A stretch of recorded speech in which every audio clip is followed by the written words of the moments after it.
Hi everyone, this is Ben here. And I'm Shoya. And we decided to have a little bit of a get-together and do a Q&A for you guys. We have some really wonderful questions submitted, and we're just going to get right to it. Hope you guys enjoy. Shoya, you can take it away. Okay, great. So our first question is from Miss Andy. She asked, what is the best way to get the most out of no contact? And when do you know you should be moving on? This is a wonderful question, Andy. I would like to start off by saying that if you find yourself asking the question, when should I be moving on? Then you're probably at that point that you probably need to entertain moving on, right? The best way to get the best out of no contact is to honestly make sure that you're using this space to assess the problem, like how did you get here, what have you invested into trying to fix, what haven't you done, really understanding the role that you specifically played and separating what you can control from what you can't control. When it comes to the things that you can control, if you've used this no contact space to really work on yourself, work on self-improvement, and really make sure that the roles you played or the part that you played into the problem is no longer applicable to your situation when it's time to re-engage, then you are genuinely doing the best you can with what you have. The things that lie outside of your control, like how your partner perceives the thing you say or whatever they're going through, that's outside of your control, in which case when that re-engagement process presents itself, once you execute it, then it's really just seeing kind of how it unfolds. If it's not unfolding and the way that you would prefer, then I would suggest you start to set a timeline for yourself for how long you're going to be in the space of waiting to see what works and what doesn't. Right. Agreed. And I think that a lot of people don't even really know what it means to move on.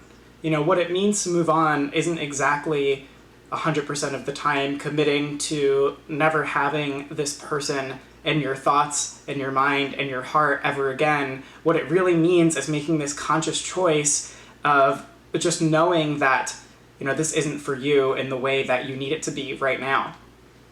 Absolutely. Yeah. Okay. Yeah. And so another question. Let's see. We've got a good one from Layla here. Is it worth trying again after a second breakup with the same person? Okay, so if I'm understanding correctly, what this means is you were together, there was a breakup, you were together again, there was another breakup, and you're considering trying again. So unfortunately, there's no formula to tell you the exact correct answer here. However, what I will say is that the more times you are with someone and then breaking up, the less likely it is that the relationship is viable. You know, when you get back into a relationship with someone, you're not looking to rekindle the same dysfunctional relationship. What you're really trying to do is start a new, healthier relationship with the person who you really care about. And so if you've ever find yourself in sort of an on-again, off-again cycle, that's a sign that things aren't really changing. You know, no contact is not about, just kind of pausing and then getting back into things without making change. And I'm not even sure if in your case in particular, you've done no contact. I'm just bringing this up because it's a really common thing that people do. They misunderstand the meaning of what it is to try again. And what it is really about creating the change that you need to see and really questioning if it's viable. So again, I'd like to emphasize that the more times you break up and get back together, the less likely it is that the relationship is healthy overall. Right. No, I completely agree. Yeah. And just to piggyback on that, the whole you're asking yourself, is it worth it question, would really, I usually tell people that once something starts costing you the love that you have for yourself, then it's too expensive. If something starts costing you your peace, then it's too expensive. If you feel like you haven't approached that yet, only you can decide if something is worth it for you, since everybody has a different bandwidth of what they can deal with. But if it is costing you more than what you have to offer, then yeah, for your at some point continuing to invest in something becomes self-defeating in itself. Yeah. Totally agree. So, moving right along here, Mary has a question. She goes, how do you really know that your partner still loves you when his family jumps on you all the time and he says he wants nothing to do with you anymore, that he has moved on? Mary, I am really sorry that you find yourself in this position, and my advice to you would be really something I'm always telling my clients, which is when somebody shows you who they are, believe them, right? So if this is a case of, since I'm sure there's complexities and nuances with your specific situation, if this is a case where your partner is expressing that he loves you and you're just not sure whether or not you believe him, then understand that people can only express themselves, right? They can only tell you what it is that they feel, and it's up to you to decide whether or not what they're saying is aligning with their actions, right? But if the two things are aligning with one another and you simply you still don't trust them, then that is more of a you problem than a them problem, in which case you're in a position where, as simplistic as this is going to sound, you can either accept what they have to say or reject it, right? There's nothing that they can really do to prove that they love you, right? You either are going to take that risk that comes with believing them and possibly being disappointed if it isn't the case, or you are going to protect yourself from being disappointed and not show up for the situation. But if because you're saying about his family's jumping all over you, this family like jumps on you all the time, and he's expressing that he's moved on and wants nothing to do with you, then that is a sign that if he has moved on, then I believe them. Like, people's realities are what they are. It's best to accept the reality, because by denying it, again, this is self-defeating behavior, and chasing after somebody who doesn't want you is also a sign of self-abandonment. Mm-hmm. So I would, if that's the case, then I would definitely, just let the situation be. But this seems to have some complexity and nuance, so I definitely talk to your coach more about that. Yep. I think that's a good point. There's some information that we just don't know here, but I think at the core, a lot of times when we're caught up in sort of tangential people to our partner, we're not really looking at them fully.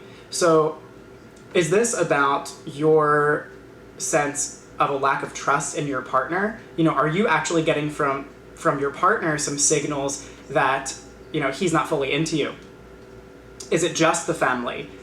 Is this a case of the family not approving of the relationship? Is this a case of your partner kind of being wishy-washy or outright, ignoring you, and his family's kind of affirming that? I think that there needs to be a little bit more context to give the most particular response. But what I will say is, regardless of who the other people involved are, the most important person to gauge your partner's interest is actually your partner. So I would try to redirect your focus away from your partner's family and actually to your partner themselves. Right. Yeah. So we have another question here from Oliesa. And by the way, if we're mispronouncing anyone's names, we're truly sorry, and I promise we're trying our best. So how many people end up back together after separation and dating others? And how is your advice different than Marriage Helper, other coaches online, Thrive, etc.? It's a really good question. So it kind of comes in two parts. So the first of which, how many people end up back together after separation and dating others? Yeah, that's a good question. So really what it comes down to is the intention from both people. Are they invested in at least giving it a chance to try again?